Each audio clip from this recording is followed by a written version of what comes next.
I hear so many responses back from people saying, I read your book, I heard your story, you have no idea how much you've inspired me. Or we have this situation going on in our lives with our family. My father is sick, my stepdad is sick. I mean, people coming to book signings all over just sharing their journeys and saying, you have given me hope to do one more step. It's Channel Mom with Jenny Dean Schmidt. We're here for you. When Annabel was about 4, she started having what we call tummy troubles. When she was 5, she fully obstructed and had abdominal surgery, and then 9 days later re-obstructed and had another one. So we almost lost her then. Yeah. She rallied 21 days in the hospital, got out, and then in the book I talk about how we began chasing the diagnosis, and that's exactly what we did.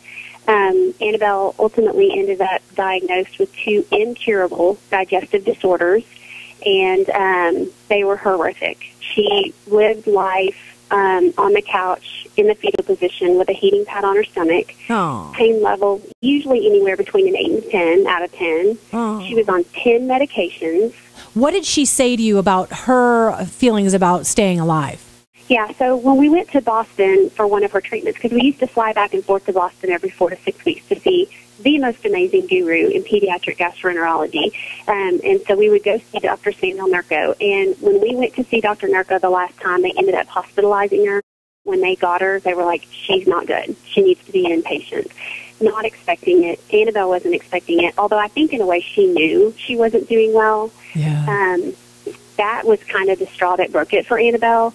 And she just turned to me when we were in the hospital room, and she just said, you know, Mommy, I want to die and go to heaven and live with Jesus where there's no more pain. And Annabel quit fighting. She quit eating. She quit drinking. She wouldn't get out of bed. She would only go to the restroom and get right back in bed. They sent acupuncturists and child psychiatrists and child life specialists. They sent everybody in to get her to fight, and she'd given up. And then tell us what happened from there. So we had been home about 3 weeks from that incident in the hospital, and Annabel, again, was on the couch in the fetal position with a heating pad on her tummy and just in pain. But her oldest sister, Abby, who can be quite convincing, encouraged her to come out and play. And their favorite thing to do as, you know, country tomboy girls is climb trees. Abby comes in hysterical a while later, and she screams to me that Annabel has fallen in the tree. And I'm thinking, well, she climbed a little too high, and she slipped between branches, and she's stuck and needs help working her way down.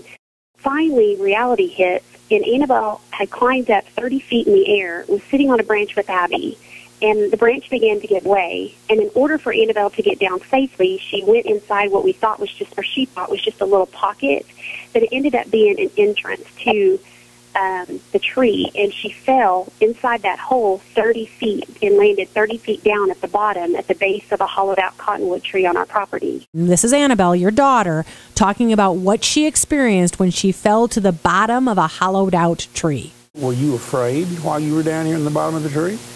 I wasn't really, afraid, you know. Most people would be like, oh my gosh, I'm in the bottom of the tree, I'm going to die, or something like that. But I went up to heaven, and I remember that it was very bright, and I didn't really know where I was until I saw my Mimi, who had passed a couple of years back, and then I kind of registered I must be in heaven. And so I sat on Jesus' lap, and he told me, Annabel, the firefighters are going to get you out, and whenever they do, there will be no more pain. She told him that she wanted to stay because there was no pain.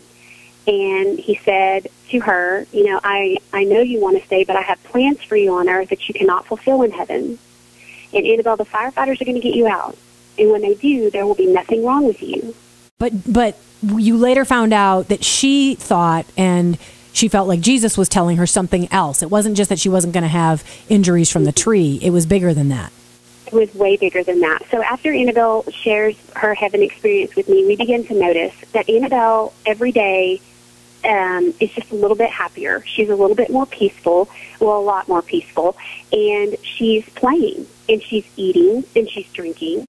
So we didn't give it the reality of being a miracle that it deserved until it was just absolutely undeniable. I mean, we began to wean Annabel off of one medication after another with the help of the doctors. And how many medicines is she now on? 0. Yeah, amen.